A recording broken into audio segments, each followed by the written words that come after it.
Hi guys, welcome back to my channel.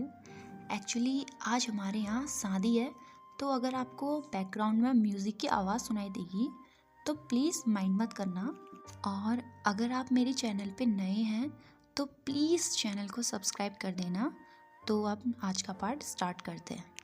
तो last part में हमने देखा था लेन हुआन विहिंग से कहता है कि आज रात को नाइट पेट्रोलिंग में तुम रहोगे। ये बात सुनकर सभी एल्डर्स शॉक में थे। लैन कुरैन कुछ कहते इससे पहले ही हुआन ने कहा, ये मेरा फैसला है, इसलिए मैं नहीं चाहता कि कोई भी इस फैसले में ऑब्जेक्शन उठाए। इतना कहकर वो वहाँ से चला गया। उसके जाने के बाद एक एक करके सभी एल्डर्स वहाँ से चले गए थे, लेकिन सभी स्टूडेंट के बीच में एक डरावना माहौल पैदा हो गया था। सभी लोग विहिंग को ऐसे देख रहे थे जैसे ये रात उसकी आखिरी रात है। एक के बाद एक स्टूडेंट उसके पास आकर उसे गले लगा रहे थे और एक ही बात बोल रहे थे, अपना ख्याल रखना। ये सब देखकर अब विहिंग अननॉय हो गया था। वो सीधे नेई हुशान के पास गया। उसने कहा, आज रात को ऐसा क्या होने वाला है जो सभी लोग मुझे ऐसे ट्रीट कर रहे हैं। तभी नी हुशान कहता है, वी भाई, क्या आपको सच में नहीं पता कि आज रात को क्या होने वाला है? विहिंग इनोसेंटली अपना सर नहीं में हिलाता है। तब नी हुशान उससे कहता है, आज रात अमावस की रात है। लेकिन विहिंग कहता है, वो तो हमेशा ही होती है, इसमें स्पेशल क्या है? तब नी हुशान कहता है, गुसू में अमावस की रात नॉर्मल नहीं होती। मैंने एक बार अपने भाई से सुना था, 3 साल पहले हर अमावस की रात को गुसू से एक कल्टीवेटर गायब होने लगा था। लगभग 10 कल्टीवेटर्स के गायब होने के बाद जब इस बारे में पता लगाया गया तो तुम्हें पता है क्या पता चला? ये सुनकर विहिंग नर्वस और एक्साइटेड दोनों हो गया था। उसने कहा, क्या पता चला? तब नी हुशान कहता है, हर अमावस की रात को यहाँ एक विच आती है और एक कल्टीवेटर को अपने साथ ले जाती है। ये सुनकर विहिंग पेट पकड़ के हंसने लगता है। हालांकि ये बात अलग थी कि वो अंदर से बहुत डरा हुआ था और उसका डर उसके चेहरे पर साफ झलक रहा था। ये बात नी हुशान भी नोटिस कर लेता है।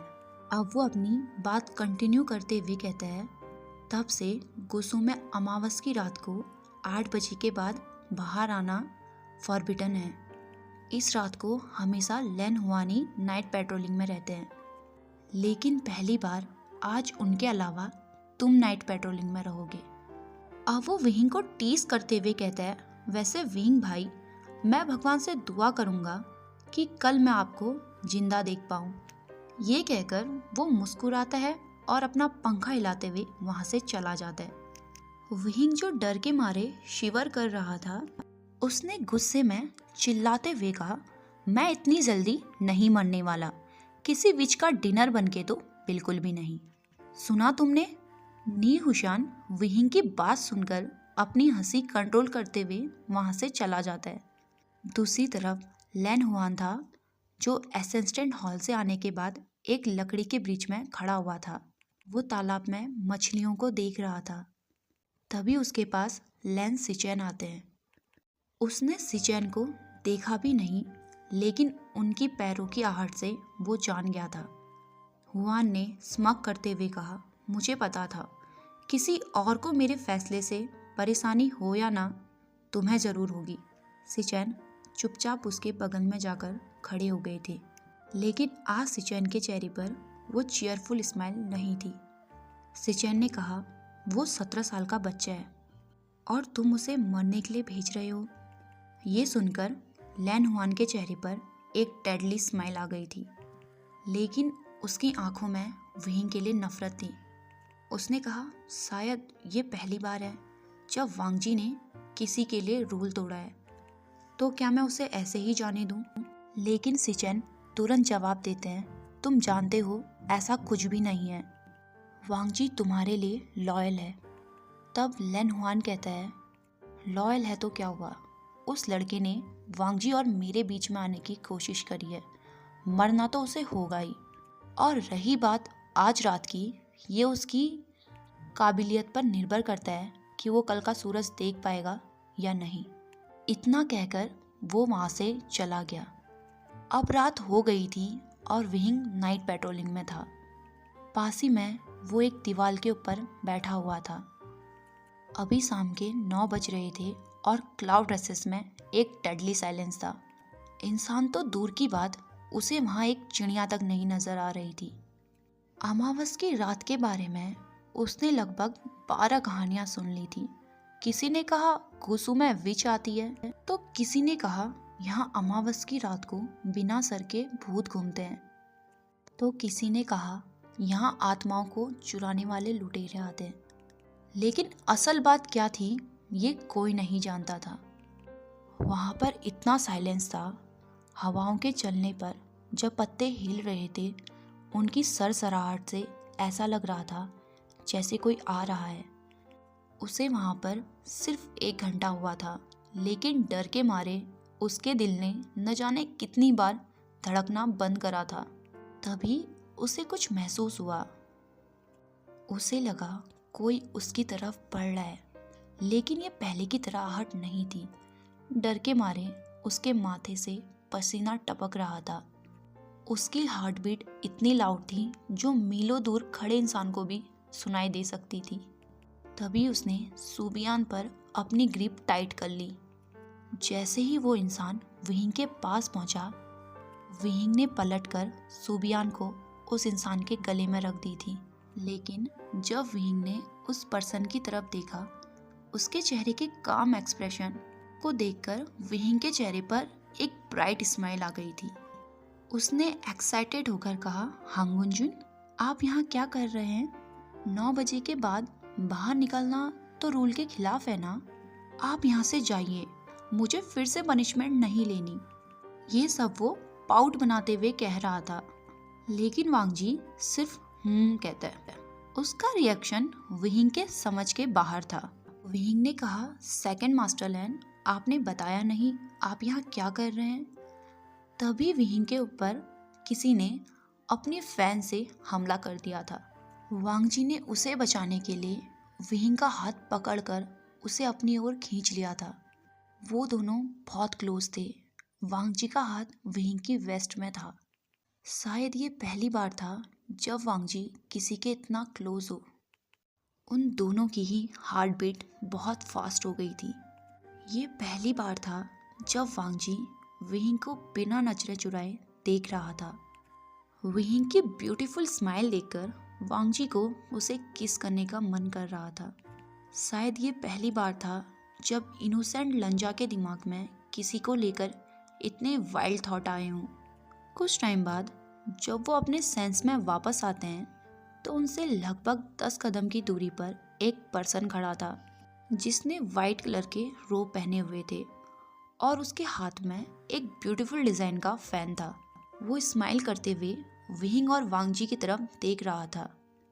उसने उन दोनों से कहा, तुम रुक क्यों गए? कंटिन्यू रखो, तुम्हें देखकर मुझे काफ़ी अच्छा लग रहा है। वांगजी विहिंग के सामने अपना हाथ रखता है और कहता है, पीछे हटो। उसने बी चैन को निकाल लिया था।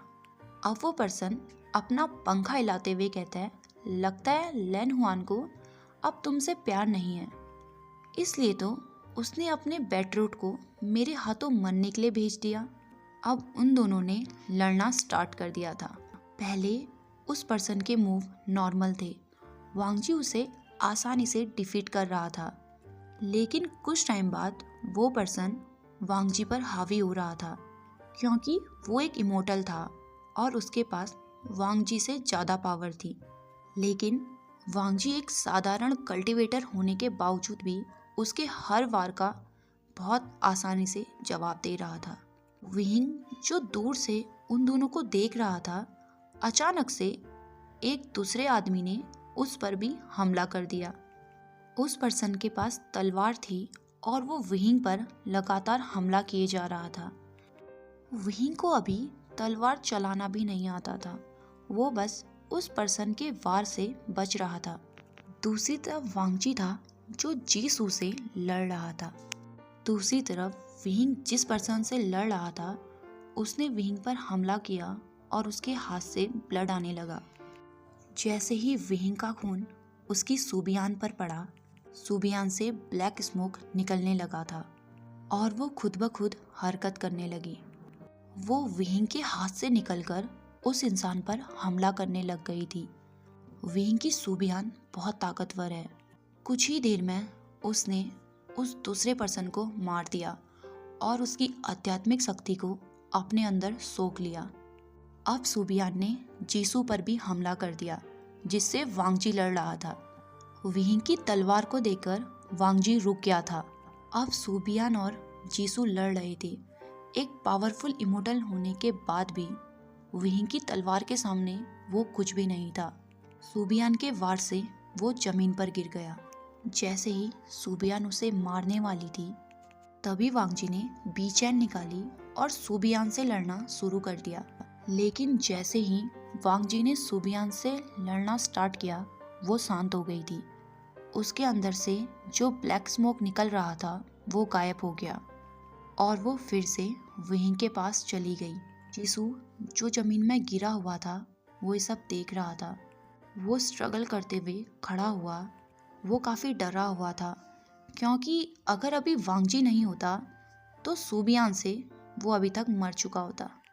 उसने अपनी लड़खड़ाती हुई आवाज़ में कहा, इसका मतलब तुम दोनों मेट हो? क्या वो सब अब फिर से शुरू होने वाला है?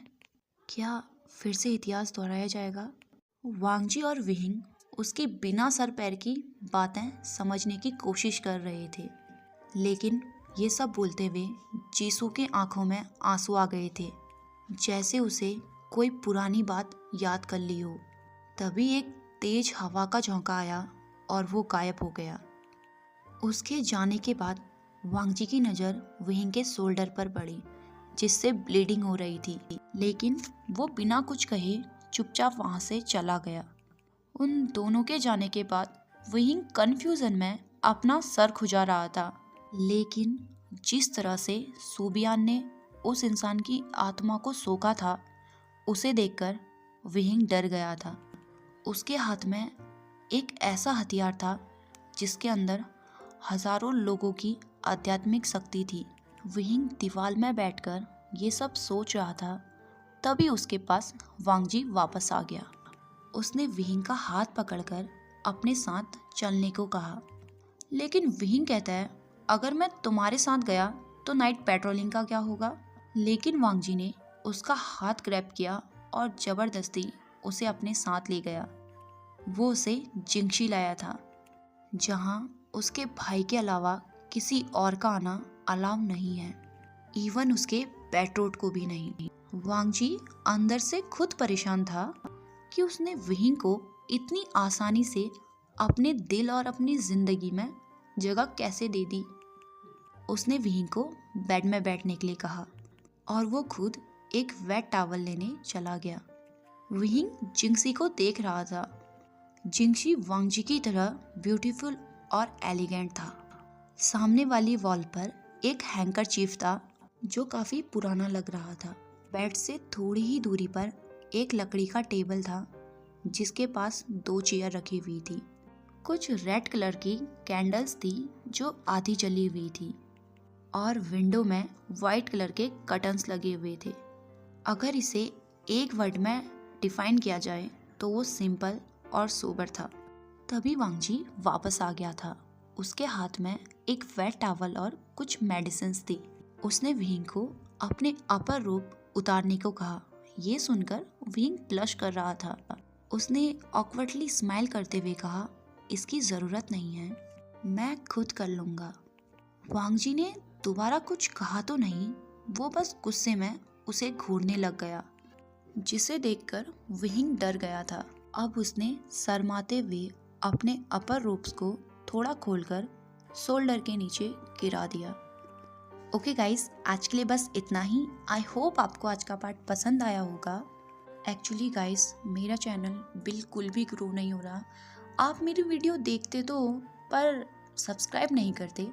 ऐसा मत करो यार। मुझे पता है आप बहुत ज़्यादा काइंड हो और आप मेरे चैनल को ज़रूर सब्सक्राइब करोगे। तो मिलते हैं हमारी नेक्स्ट वीडियो पे। आई होप आपको आज का पार्ट पसंद आया होगा। आपको कैसा लगा आज का पार्ट मुझे कमेंट बॉक्स में ज़रूर बताइएगा।